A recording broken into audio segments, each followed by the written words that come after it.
중앙은행이 돈을 많이 찍어서. 그러니까 화폐의 가치는 구매력으로 평가할 수 있거든요. 그 무슨 얘기냐면 내가 어떤 화폐를 가지고 있을 때, 그러니까 원화나 달러를 가지고 있을 때 이 원화나 달러로 쌀을 몇 포대 살 수 있는가, 석유를 몇 드럼 살 수 있는가, 이게 이제 구매력이에요. 근데 시중에 계속 석유는 한정돼 있고 쌀은 한정돼 있는데, 쌀의 양은 한정돼 있는데 달러의 양과 원화의 양이 지속적으로 증가하면 인플레이션이라는 물가 상승 현상이 발생하거든요. 그 얘기는 내가 100만 원을 가지고 옛날에는 쌀 한 가마니를 살 수 있었는데 이제는 100만 원을 가지고 쌀을 반 가마니밖에 못 산다. 그런 거죠. 그게 가장 대표적인 게 우리나라로 따지면 강남 아파트 값이에요. 지금 현재 서울 아파트 값이 평균적으로 15억 정도 된다고 하는데, 그렇다면 예전에 제가 직장생활 시작할 때, 기자를 시작할 때 이제 IMF 때였는데 그때 친구들이 경매로 샀던 아파트 가격이 1억 원 정도 됐어요. 강남 아파트가. 근데 그게 지금 비싼 거는 뭐 50억, 100억 하잖아요.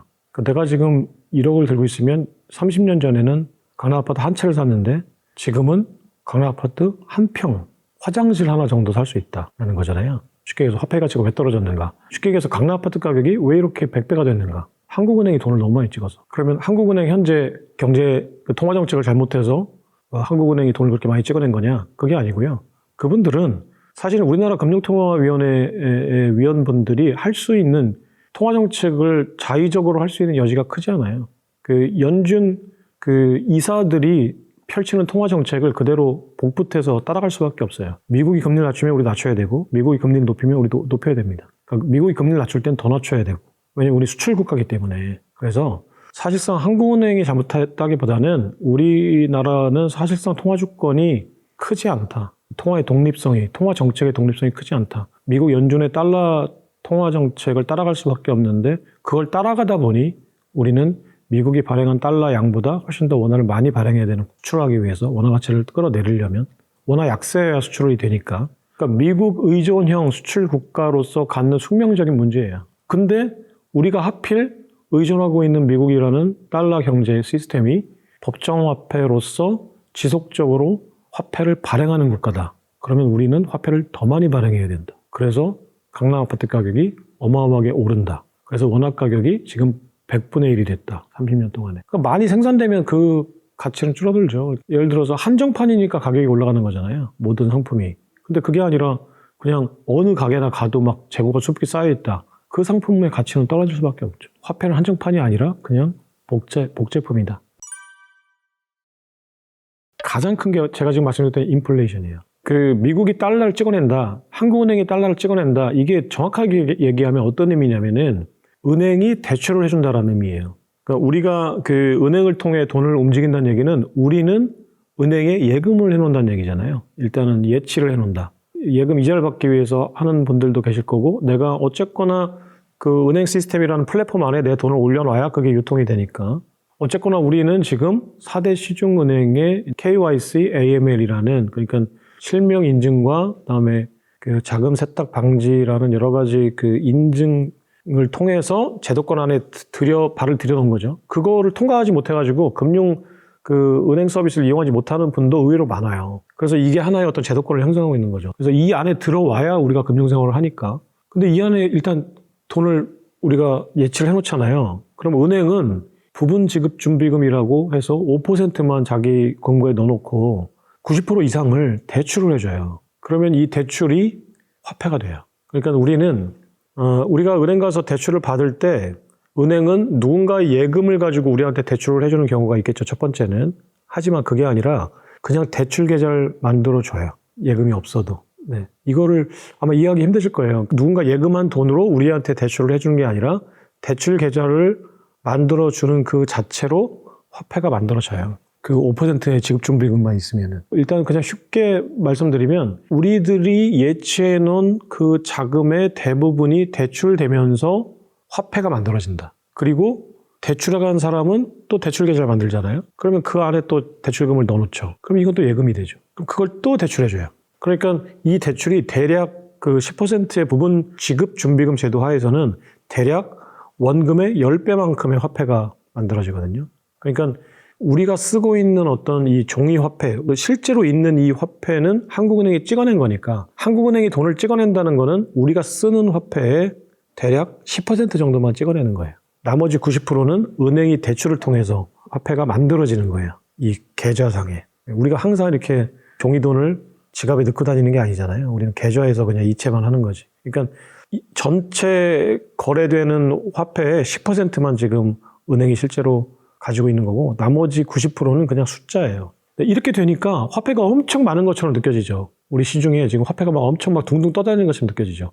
그러니까 이렇게 화폐가 많이 만들어지니까 인플레이션이 발생하는 거예요. 강남 아파트 가격이 오르고 나이키, 조던, 에어조던 뭐 이런 한정판이 막 수백만, 수천만 원에 팔리는 이해하지 못하는 현상이 발생하는 거예요. 그게 화폐가 엄청나게 많아졌기 때문에 그런 거예요. 이 자체가 우리가 은행 시스템이라는 걸 만들었다는 자체가 인플레이션을 지금 만들고 있는 거예요. 저는 그 두점크 신드롬이 사실은 굉장히 슬픈 현상이라고 생각해요. 지금 화폐는 많이 만들어져가지고 뭐 내 주머니에 뭔가 돈은 있는 것 같은 착각이 드는데 강남 아파트까지는 못 사니까 에어조던을 사는 거예요. 한정판 나이키를. 나이키 에어조던 한정판을 못 사니까 두점크를 사는 거거든요. 화폐가 너무 많아서 인플레이션이 발생하는데 내 주머니에는 10,000원밖에 없다. 근데 이 10,000원으로 살 수 있는 거는 두점크밖에 없다. 나는 두점크라는 한정판이라도 내가 사야 뭔가 뒤처지지 않는 느낌이 들고 그렇기 때문에 제과점 앞에서 줄을 서서 오픈런을 해서 두점크를 사는 그분들이 무능하거나 그런 게 아니라 그냥 현재 경제 시스템이 만들어낸 슬픈 단면이다라는 거예요. 화폐가 많아서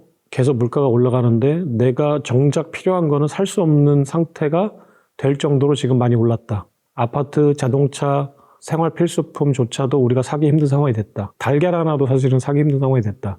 근데 내가 뭔가 남들이 갖지 않는 어떤 한정판을 소유하는 방법은 왜냐면 잠재의식 속에 어떤 무의식 속에 리미티드 에디션을 갖고 있는 거에 대한 부러움이 있어요. 강남 아파트라는 리미티드 에디션을 못 가졌다는 어떤 부러움, 이런 부러움들이 있는데 내가 그거를 부러움을 해소할 수 있는 방법은 두점크밖에 없더라. 그래서 두점크를 사는 거예요.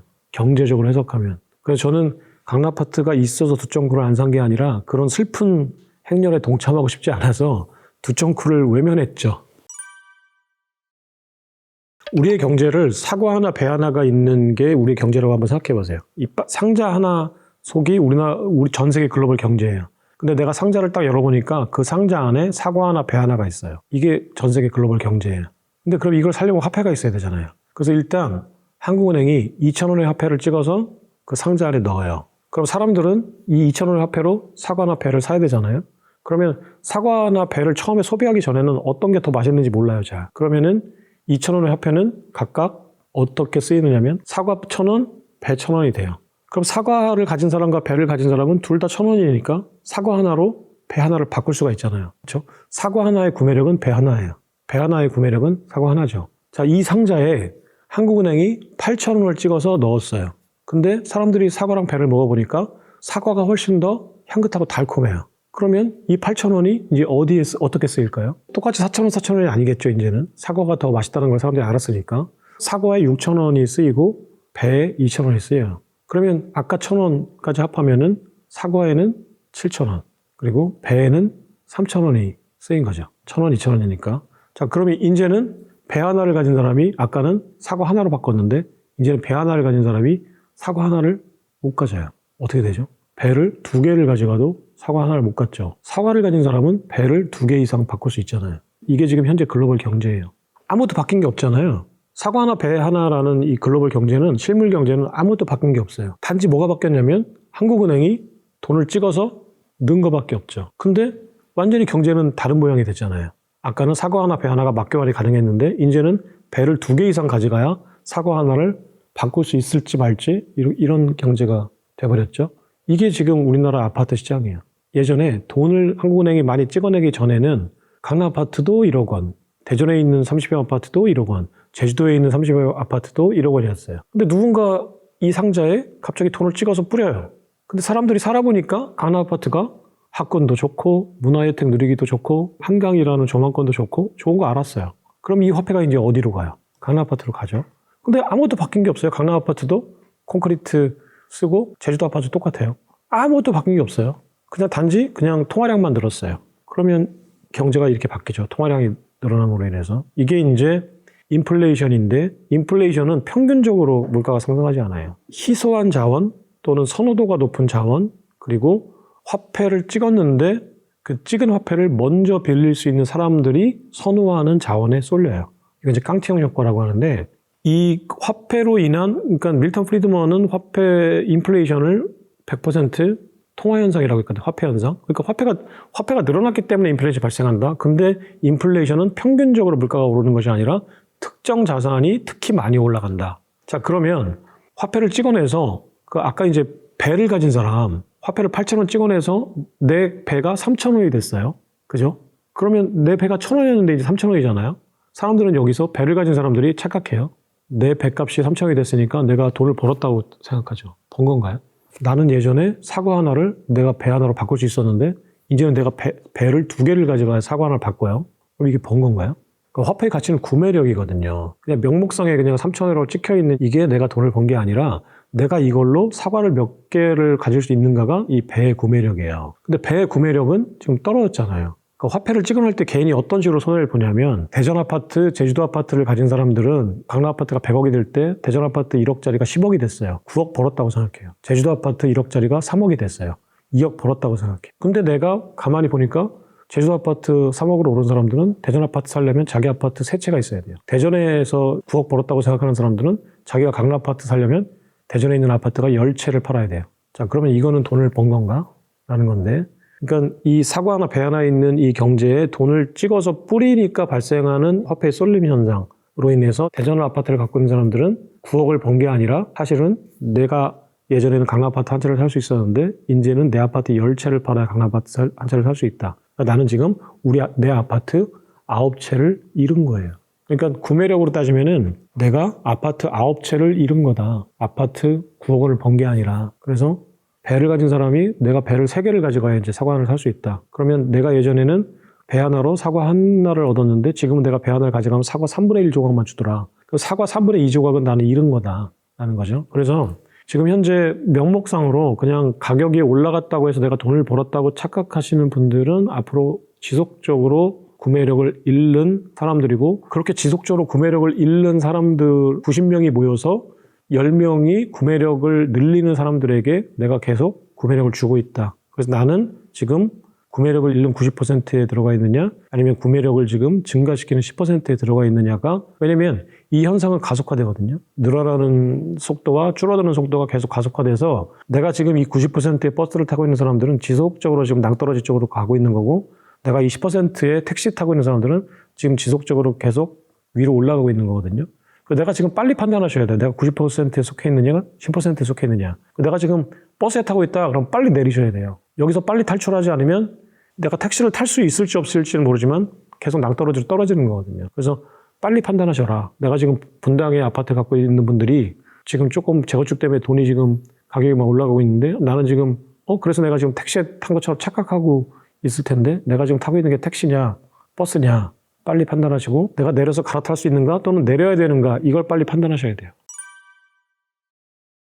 그러니까 우리가 지금 그 원화라는 돈을 쓰고, 또는 이제 이 원화라는 것도 사실은 그 신사임당으로 포장된 워싱턴이거든요. 달러예요. 사실은 원화는 달러예요. 아니면 달러의 통화 정책을 그대로 따라갈 수 없다고 했잖아요. 그러니까 사실상 달러예요. 그러면은 우리가 지금 달러 시스템에서 우리가 지금 그 쓰고 있는 비용은 인플레이션이라는 비용, 세금이라는 비용, 그 다음에 이 시스템을 사용할 때 들어가는 어떤 시간 지차라는 비용, 그리고 송금과 환전 수수료라는 수수료 등등 여러 가지 비용을 지금 우리가 내고 있어요. 근데 우리가 지금 이 비용을 내는 단순한 이유는 이 비용이 그래도 가장 싸다고 착각하고 있는 거예요. 이게 이제 사회계약이라는 건데, 우리가 지금 원화라는 그 법정화폐를 쓰는 거는, 원화라는 이 통화를 쓰는 게 우리가 화폐 사용 비용이 가장 낮다. 예전에 담배, 소금 뭐 이런 것들, 인삼 이런 것들을 국가가 독점적으로 생산해서 우리가 사는 것처럼, 우리가 국가가 제공해주는 이 공공재 서비스가 가장 저비용이더라, 싸더라, 그렇게 믿기 때문에, 그렇게 착각하기 때문에 쓰는 거거든요. 근데 지금 인플레이션의 비용이 너무 막대하잖아요. 내가 가지고 있는 사과 조각을 계속 누군가 뺏어가요. 근데 이걸 지금 인식했어요, 우리는. 우리가 가지고 있는 구매력을 누군가 계속 뺏어간다. 누군가 뺏어가는가 봤더니 화폐를 찍는 사람이 뺏어가더라. 그 화폐를 찍는 사람은 결국 국가다. 그렇다면 더 이상 이게 가장 싼 화폐가 아니다라는 거잖아요. 그래서 우리는 새로운 화폐를 찾는 거예요. 과거에는 가장 싸다고 믿었기 때문에 새로운 화폐를 안 찾았죠. 근데 지금은 가장 싼 화폐가 아니란 거 알아요. 근데 지금 대안이 없어요. 그때는 그냥 어쩔 수 없이 썼는데, 이제는 빅테크들이 어떤 인터넷이라는 기술이 발전해서 이제 인터넷상에서 기술로 화폐 시스템을 만들 수 있거든요. 그러니까 이제 싼 대안이 생겼어요. 그게 스테이블 코인이거든요. 그래서 우리는 국가한테 물어보는 거예요. 앞으로 계속 물어봐야 돼요. 우리는 지금 은행에 넣어놓고 그 화폐를 쓰려면은 주말에 못 쓰잖아요. 지금 계좌이체 빼고는 주말에 할 수 있는 금융 활동이 전혀 없잖아요. 증권 판 돈도 우리는 못 빼요, 금방. 3일 동안 묻어놔요. 그럼 우리 돈인데 그 3일 동안 묻혀 있음으로써 그 화폐에 대한 이자를 누가 가져가요? 증권사나 은행이 가져가요. 그러니까 지체, 송금, 환전, 인플레이션, 세금 등등의 이 수수료를 좀 낮춰줘라. 우리 너무 비싸다, 비용이. 근데 정부는 그동안 야, 니네가 안 낮춰줘도 뭐 어쩔 수 없이 쓸 수밖에 없잖아. 왜 그래? 뭐 이러면서 이제 사용하라고 했는데 이제는 달러 스테이블코인이라는 게 한국에 들어온다고 한번 생각해 보세요. 그럼 우리가 그걸 써서 미국에 있는 그 유학생 자녀들한테 송금 환전할 때 돈이 안 들어요. 그렇다면 이제 대안이 생긴 거예요. 이제 물어볼 거예요. 우리 앞으로 원화에 대해서 이제 비용을 낮춰주지 않으면 이거 안 쓸 거야라고 하면은 예전에는 대안 없잖아라고 했는데 이제 대안이 있어요. 그럼 국가가 선택해. 니네 주조이익 지금 독점하고 있는데 그거 우리한테 이익을 돌려주지 않으면 또는 수수료를 낮춰주지 않으면 이거 안 쓸 텐데 그럼 니네 어떻게 할래? 라고 이제 물어볼 수 있어야 돼요. 지금 니네가 지금 세금과 인플레이션으로 막대한 우리 구매력을 가져가잖아? 근데 지금 대안이 생겼어. 그건 무슨 얘기냐면 애국심이라는 국가라는 어떤 공동체 의식을 빼고 나면 우린 더 싼 걸 쓸 거야. 니네 어떻게 할 건지 한번 선택해봐. 이렇게 물어볼 줄 알아야 돼요.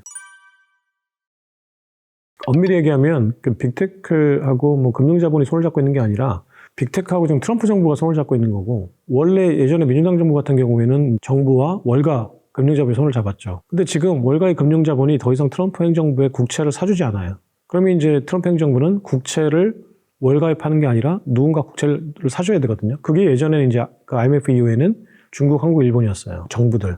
근데 지금 각국 정부들도 금을 사지 달러를 사지 않아요. 국채를. 그럼 누가 지금 국채를 사주느냐? 스테이블 코인 업체인 빅테크들이 국채를 사주겠다는 거예요. 왜 그러면 국채를 사주겠다는 거냐? 스테이블 코인을 발행하게 되면 발행량만큼의 미국 국채를 사서 예치를 해놔야 되거든요. 담보물로.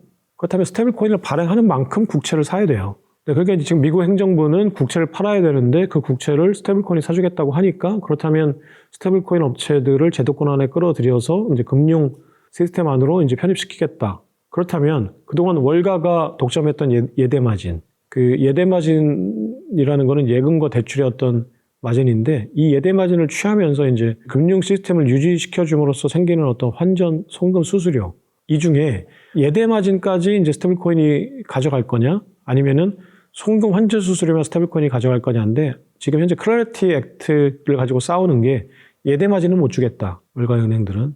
송금 환전 수수료는 니네가 기술력이 있으니까 좀 줄여봐라. 그러면 그 줄인 만큼 니네가 사용자들에게 스테이블 코인을 발행할 수 있으니까 니네는 그걸로 먹고 살아라. 이게 이제 월가의 금융 세력들이 하는 얘기고 이제 스테이블 코인 업체들은 우리는 어떤 식으로든지 간에 사용자들에게 이익을 돌려주겠다. 이건 결국은 예대 마진이다. 만약에 예대 마진까지 인정을 해주게 되면 이제 완전히 월가와 스테이블 코인 업체들은 혈전을 벌여야 되는 거죠. 서로 간에. 이들의 공통의 목표는 사실은 우리가 그 주조이익이라는 게 개념이 있어요. 뭐냐 화폐를 발행함으로써 생기는 이익이거든요. 국가, 정부, 그 중앙은행이 화폐를 발행해서 생기는 그 영업이익이 있거든요. 이거를 그냥 우리는 주조이익이 뭐냐라고 이제 경제교과서에서 배우면은 화폐를 생산하는 데 들어가는 원가를 그 화폐 액면 가격에서 뺀 거예요. 그러니까 미국에 지금 100달러의 그 달러를 찍어내는데 90센트가 들어간다. 인쇄기하고 잉크 사는데. 그리고 달러를 찍어내는 그 인건비로 90센트가 들어간다라고 한번 해보세요. 미국은 100달러를 찍어내는데 아무런 자원을 투입하지 않거든요. 그냥 인쇄하면 되죠.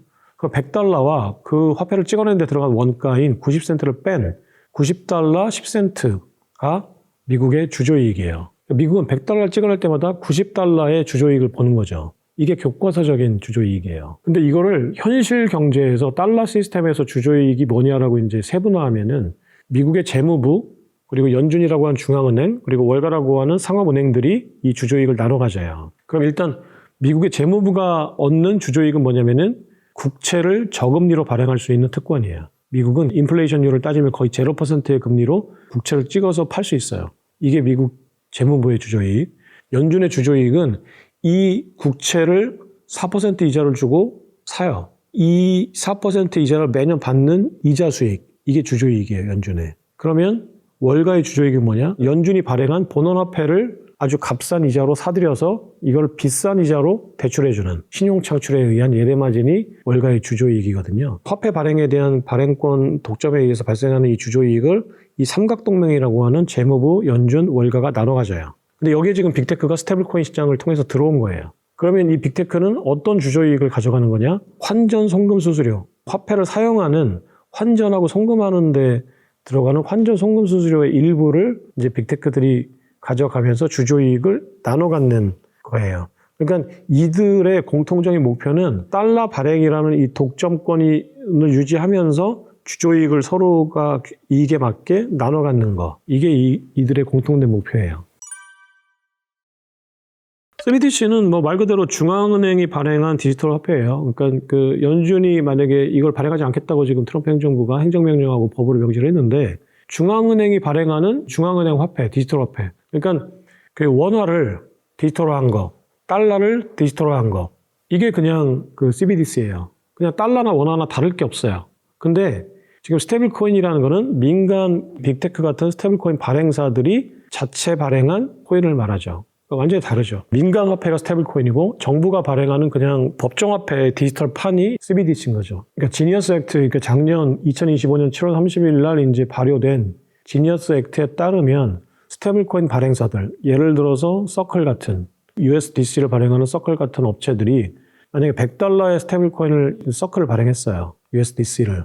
그러면 내가 $100를 내고 $100에 해당하는 USDC를 받잖아요. 그럼 이 $100를 이들은, 서클은 안전한 준비금을 사놓고 예치를 해놔야 돼요. 그러면 이들은 국채를 사요. 미국의 국채를. 지금 그 준비금 요건은 미국 해당 금액에 해당하는 미국 국채와 달러를 사는 거예요. 만기가 90일 미만에 석 달 미만의 단기 국채를 사야 돼요. 그러면은 이 서클은 나한테 받은 $100를 $100짜리 미국의 단기 국채를 사서 4, 5% 정도의 이자를 받아서 수익을 창출하는 거예요. 그럼 나는 USDC를 쓰면서 뭐가 이익이냐? 송금 수수료가 적게 들어요. USDC를 해외로 송금할 때. 나는 송금 수수료가 이익이니까 이제 이자가 없지만 USDC를 사는 거고 이 USDC를 발행해서 나에게 송금 수수료를 줄여준 이 서클이라는 업체는 이제 국채를 사서 이제 국채 이자를 받는 거고. 그러니까 지금 사람들이 단순하게 그 달러 스테이블 코인을 단순한 그냥 달러의 디지털판이라고 생각하는데 트럼프가 지금 스테이블 코인 시장을 키우려고 하는 거는 굉장히 강력한 통화 정책 프레임을 가지고 있어요. 그게 첫 번째는 일단 국채 수요를 만드는 거. 서클이란 발행사가 우리한테 받은 달러 금액을 가지고 미국의 국채를 사야 되니까. 그렇다면 월가가 사주지 않는 국채를 스테이블코인 발행업체들이 사준다. 중국이 사주지 않는 국채를 스테이블코인 발행업체들이 사준다. 그러니까 미국은 막강한 달러 채권의 이제 수요처를 만든 거죠. 그러면 달러를 지속적으로 발행할 수 있는 거예요. 미국은 이 발행권을 유지해야 되기 때문에 이 발행권이 엄청나게 중요해요. 두 번째가 있어요. 사실 이 두 번째가 더 중요해요. 스테이블 코인이 이제 활성화되면서 미국의 달러 발행권에 어마어마한 막강한 영향을 미치는 게 있는데요. 그거는 발행량보다 통화의 유통 속도예요.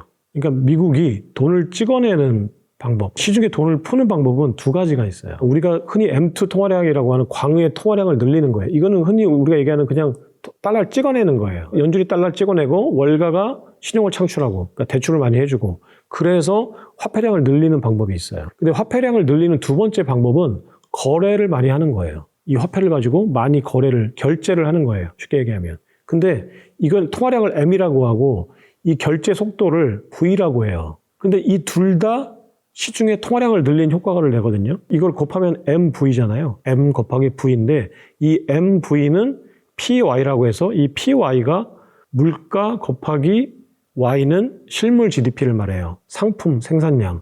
그럼 이 PY는 간단히 얘기하면 명목 GDP예요. 그러니까 MV는 PY니까 우리가 명목 GDP라는 경제를 성장시키는 방법, 경제를 키우는 방법은 통화량을 늘리거나 통화의 거래 속도를 늘리는 거거든요. 근데 기존 전통 경제학에서는 주로 이 M을 키우는 방법을 양적 완화라고 생각했어요. 이건 이제 금리를 낮추거나 또는 연준이 돈을 풀거나죠. 국채를 사들여서 돈을 푸는 방법. 이게 이제 과거의 양적 완화 방법이고 이제 경제를 키우는 방법이기 때문에 지금 트럼프 행정부도 처음엔 들어와서 연준에게 금리를 낮춰라, 돈을 풀어라, 국채를 사라 이렇게 얘기했는데 연준이 독립성을 명분으로 트럼프의 말을 안 듣잖아요. 특히 파월 의장 같은 경우에는 금리도 안 낮추고 지금 현재 캐비너스의 신임 의장 지명자도 앞으로 그 양적 완화를 안 하겠다고 하거든요.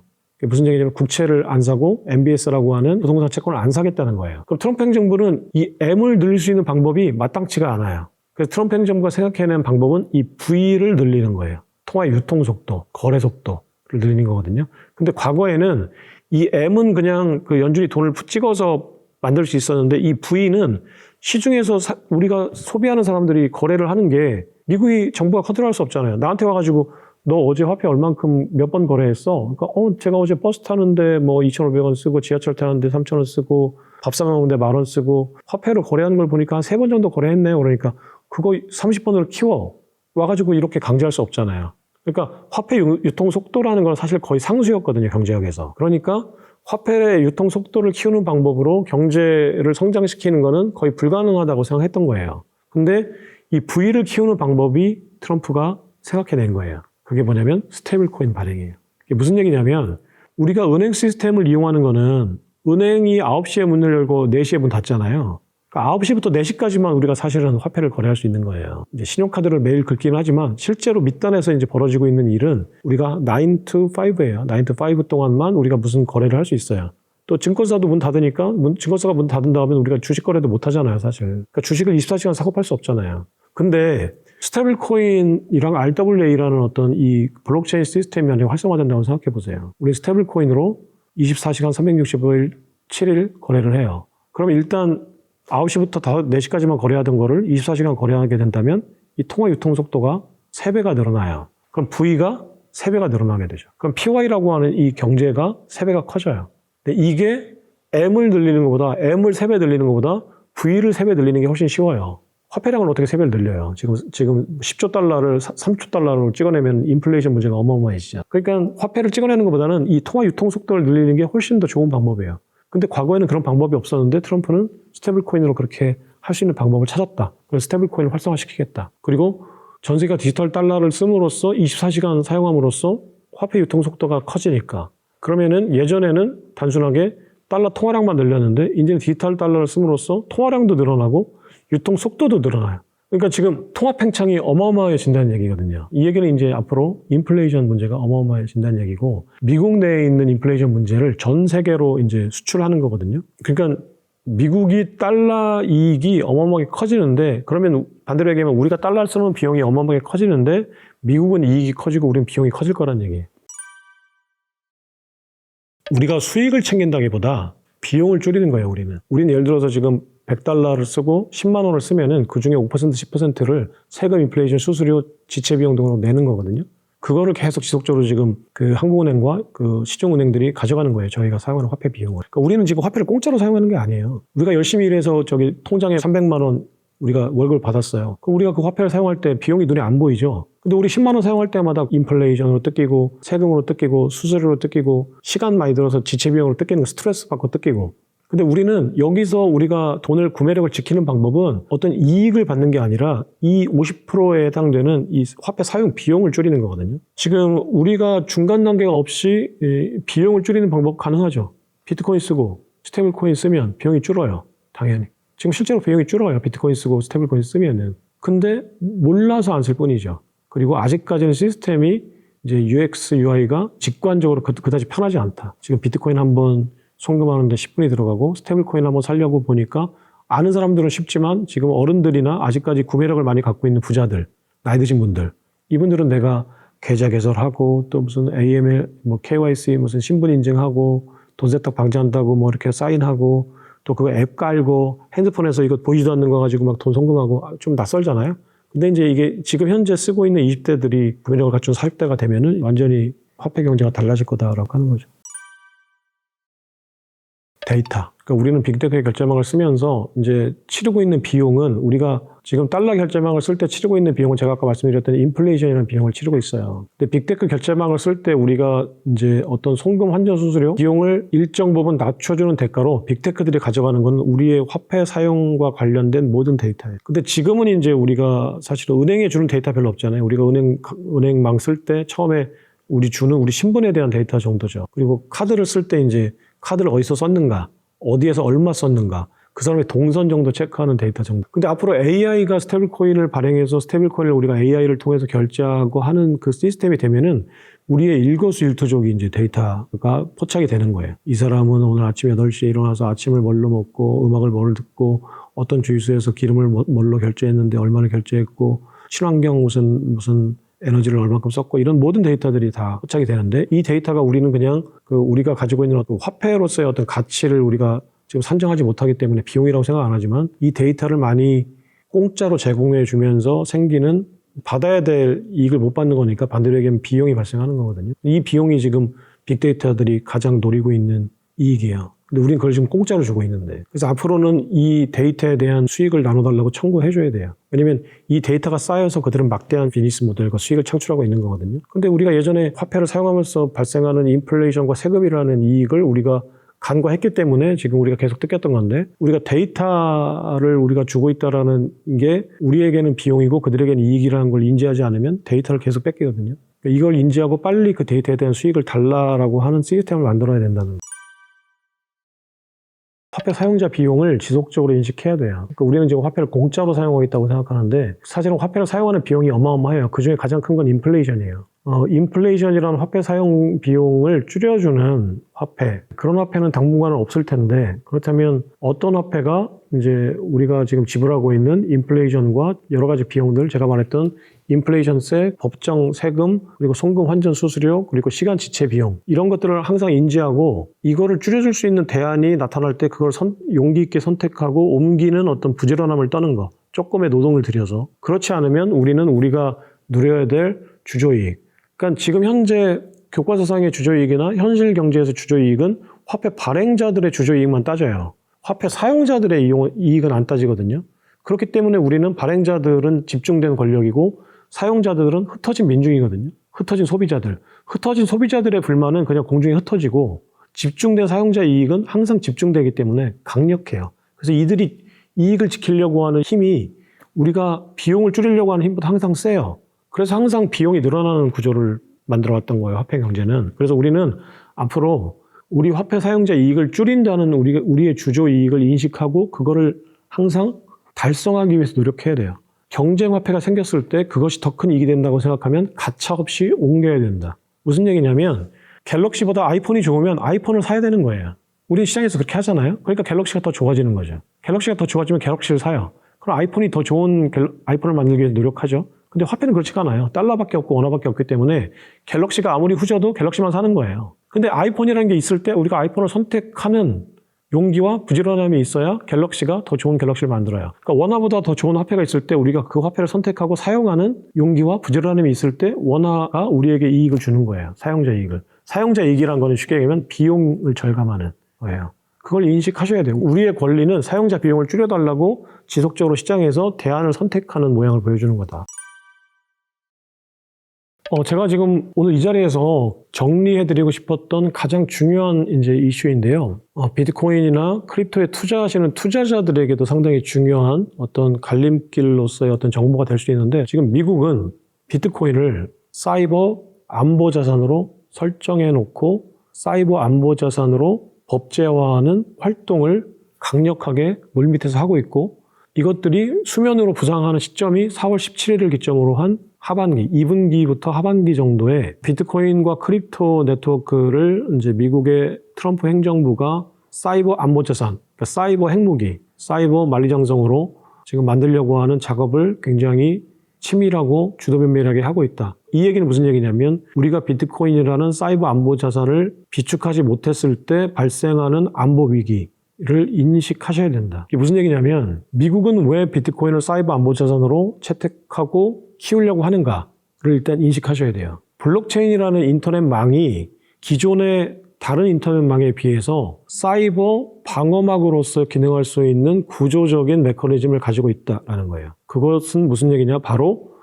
비트코인을 생성하는 작업증명이라는 이 생성 시스템이 그동안 다른 사이버 자산이나 사이버 네트워크가 갖지 못하고 있는 사이버 보안망으로 기능할 수 있는 자질을 가지고 있다는 거예요. 지금 현재 비트코인은 작업증명이라고 하는 POW 방식에 의해서 블록이 생성됩니다. 작업증명이라는 건 무슨 얘기냐면 내가 이 블록을 생성하는데 7천만 원이라는 전기료를 들었다는 걸 증명해줘야 문제를 풀어야 해시함수를 풀어야 방정식을 풀어야 블록이 생성되고 비트코인을 채굴할 수 있어요. 그러니까 이 얘기 무슨 얘기냐면 7천만 원이라는 전기 에너지를 투입함으로써 비트코인 벽돌 한 장이 생깁니다. 블록이. 그렇게 해서 지금 비트코인의 네트워크는 7천만 원의 전기료를 들여서 만든 벽돌을 한 장 한 장 쌓아서 만든 만리장성이에요. 이게 지금 비트코인 블록체인 네트워크입니다. 근데 이 벽돌을 한 장 한 장 싸서 만든 이 만리장성에는 성문이 없어요. 기존의 인터넷망은 성문이 있는 성벽이에요. 그렇다면 이 인터넷망을 해킹하는 방법은 성문의 열쇠를 풀면 돼요. 이걸 이제 논리적인 해킹이라고 하거든요. 왜냐면 사이버 보안망 자체가 논리적인 로직으로만 단순하게 구성되어 있기 때문에 이 논리를 풀면 성문의 열쇠를 찾으면 이 네트워크 안으로 침입해서 네트워크를 무너뜨릴 수 있어요. 근데 비트코인이라는 이 네트워크는 한 장의 벽돌을 만드는데 7천만 원이나 막대한 전기 에너지를 투입한 성문이 없는 네트워크예요. 그러면은 중국이 미국이 가지고 있는 이 사이버 보안망, 미국이 먼저 선점하려고 하는 이 비트코인 네트워크라는 사이버 보안망을 뚫으려고 할 때 해야 되는 일은 아까 얘기했던 해커가 논리를 푸는 이런 식의 어떤 과거의 양태로는 방법으로는 이 사이버 보안망을 뚫을 수가 없어요. 이 성벽을 뚫을 수 있는 유일한 방법은 비트코인 네트워크라는 성벽이 만들어진 데 들어간 전기료보다 훨씬 더 많은 전기료를 일시에 투입해서 이 벽돌 한 장 한 장을 다 무너뜨려야 이 비트코인 네트워크 안으로 침입할 수 있어요. 블록체인, 비트코인 블록체인이라는 인터넷에 대한 해킹은 어마어마한 물리적인 에너지를 들인다. 어마어마한 달러를 써야 된다. 그렇기 때문에 해킹 자체를 포기할 수밖에 없다는 거예요. 근데 그렇기 때문에 지금 미국은 차세대 우주, 통신, 자원, 네트워크의 보안의 방법으로 이 비트코인이라는 블록체인 네트워크를 이용하겠다라는 것을 법에 명시하려고 하고 있어요. 그래서 비트코인이라는 자원을 미국의 차세대 사이버 보안 메커니즘으로 포함해서 국가 안보 자산으로 승격시키겠다라는 거고요. 그거에 대한 논의를 4월 17일부터 의회에서 시작하겠다라는 겁니다. 왜 4월 17일이냐라는 건데 작년 12월 18일인가 트럼프 대통령이 도장을 찍어서 통과된 2026년 회계연도 국방법, 국방수권법에 비트코인을 사이버 방공망으로 다시 말해서 미국의 국가 안보 자산으로 채택해야 되는지 여부를 결정할 수 있는 국방부 보고서를 올해 4월 17일까지 미국 국방위원회에 제출하라고 돼 있어요. 이때 같은 날 트럼프는 행정명령으로 미국의 스페이스 앤 커뮤니케이션 차세대 시스템을 만드는데 들어가는 법을 올해 4월 17일부터 행정명령을 이행하라고 한 명령을 작년 12월 18일 날 발효를 했어요. 그러면 현재 미국의 행정부는 4월 17일부터 미국 우주 자원의 획득에 대한 문제, 그러니까 지금 현재 아르테미스호를 띄워가지고 달나라에 갔잖아요. 달나라에 있는 히토류를 미국이 선점하는 문제, 이 문제를 국방의 문제로 취급을 하는 거고, 이 자원을 획득했을 때 이 자원을 결제하고 이 자원을 지키는 데 들어간 통신망, 이 통신망을 어떤 통신망을 쓸 거냐, 비트코인이라는 블록체인 통신망을 쓰겠다는 얘기예요. 우리가 간과하고 있는 것 중에 하나는 비트코인이 전송할 수 있는 거는 밸류와 메시지거든요. 근데 우리 비트코인 투자자들은 비트코인이라는 블록으로 우리가 우리의 어떤 그 돈을 송금하는, 밸류를 송금하는 것만 알고 있지 메시지를 전송하는 거에 대해서는 모르죠. 그러니까 비트코인은 결제망이자 송금망이자 메신저예요. 근데 미국은 비트코인이라는 이 메신저 기능에 주목하고 있는 거예요.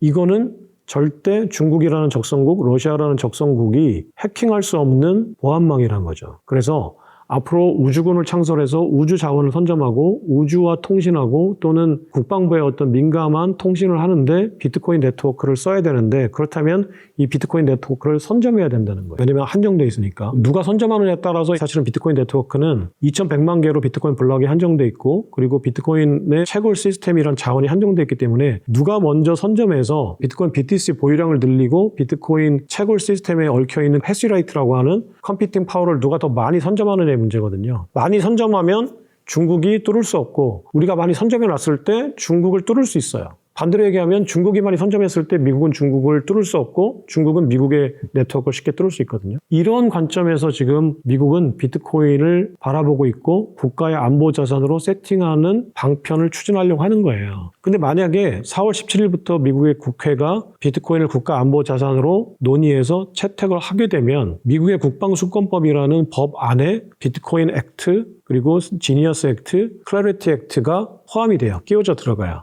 근데 이 국방수권법은 국가 안보와 관련된 문제이기 때문에 야당이 필리버스터나 어떤 저지행위를 할 수 없어요. 그냥 무조건 통과되는 법이에요. 그래서 이런 식의 그 국가 안보 자산의 채택 여부가 사실은 비트코인 자산의 어떤 투자 측면에서도 굉장히 중요한 게 관련된 법들이 다 프리패스 되는 상황이 만들어질 수 있다. 그리고 미국의 회계연도는 10월 1일부터 시작하기 때문에 올해 9월 30일 이전에는 국가안보자산으로 채택될 경우에 무조건 통과될 거다라는 거고요. 여기에서 되게 중요한 법안이 지금 신시아 루미스 상원의원이 작년에 발의해 놓은 그 비트코인 액트라고 하는 법안이 지금 클래리티 액트가 지지부진해서 이제 논의가 지지부진한 상황인데, 제가 말씀드린 대로 국방수권법에 끼워져 들어갈 경우에는 프리패스 되는 법안이에요. 근데 지금 공교롭게 4월 17일 날부터 미국의 국회 국방위원회가 비트코인을 안보자산으로 채택하는지 여부를 결정하는 이 타이밍에 신시아 루미스 상원의원이 새롭게 발의한 법안이 있는데, 그거는 마인드 인 아메리카라는 법안이에요. 일명. 그게 무슨 얘기냐면 미국에서 비트코인을 채굴해라. 지금 현재 전 세계 비트코인 네트워크의 해시레이트, 그러니까 그 지분은 미국이 38%로 가장 많이 가지고 있어요. 공식적으로는. 근데 비공식적으로는 중국도 그에 버금가는 해시레이트를 보유하고 있을 것으로 추정이 되는데, 문제는 뭐냐면은 이 지분은 미국이 가장 많이 가지고 있지만 현재 비트코인을 미국에서 채굴하는 채굴기도 98% 지금 중국의 채굴기를 쓰고 있어요.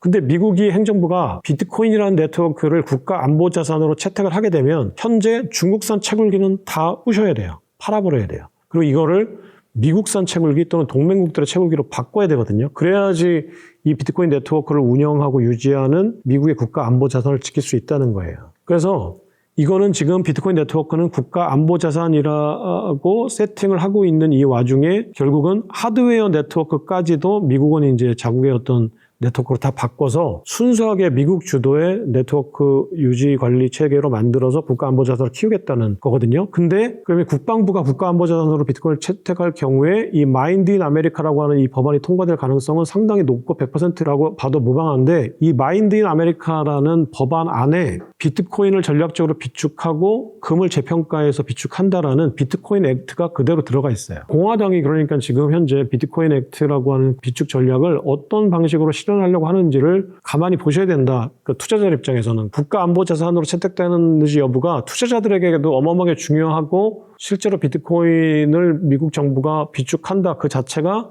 비트코인 가치 상승에 상당히 중요한데, 국가 안보 관점에서 미국이 안보 자산으로 채택하고 비축 경쟁을 하는 순간 내시 균형에 따른 게임 이론의 관점에서 보면 다른 모든 국가들이 울며 겨자 먹기로 이 비축 경쟁에 뛰어들 수밖에 없다, 필연적으로. 이 얘기를 제가 반복적으로 하는 거예요. 이걸 인지하지 못하면 우리는 사이버 병자호란, 사이버 임진왜란, 사이버 6.25를 또 겪습니다. 그런 상황에서 처해 있으면 안 되죠. 기존에 가지고 있었던 어떤 관념, 윤리체계, 어떤 전통적인 방식의 그런 생각을 버리셔야 됩니다. 제가 이상한 비유를 하긴 했는데 강조하기 위해서 그런 거고, 미국은 비트코인을 사이버 방공망으로 사실상 이미 채택했다. 이 사실을 간과하면 중국, 러시아, 일본, 심지어 대만에 우리의 사이버 방공망을 뺏긴다. 왜냐면 한정되어 있기 때문에. 그럴 경우에 우리가 치러야 될 비용은 기하급수적으로 늘어나는데 반드시 나중엔 따라가야 된다라는 거죠. 그만큼 지금 그 비트코인이 가지고 있는 어떤 국가 안보 자산으로서의 중요성이 물밑에서는 굉장히 치열하게 벌어지고 있다. 미국이란 패권 국가, 엘리트 국가가, 똑똑한 국가가. 근데 우리와 같은 아직까지는 팔로워 국가가 이걸 인지하지 못하고 있다, 인지하려고 노력하지도 않는다라고 하면 지금 여러 가지 면에서 우리들의 자산과 역량을 보여주고 있는데, 그런 자질이 있음에도 불구하고 안 한다, 노력을. 좀 안타까워서 지금 얘기한 거고요. 조금 제가 표현이나 어휘에 과장되거나 조금 심한 표현이 있다고 하더라도 그 밑에 담긴 어떤 본질적인 의미를 전달하기 위해서 그런 것이라고 해석을 해주셨으면 좋겠습니다. 오랜 시간 동안 들어주셔서 감사합니다.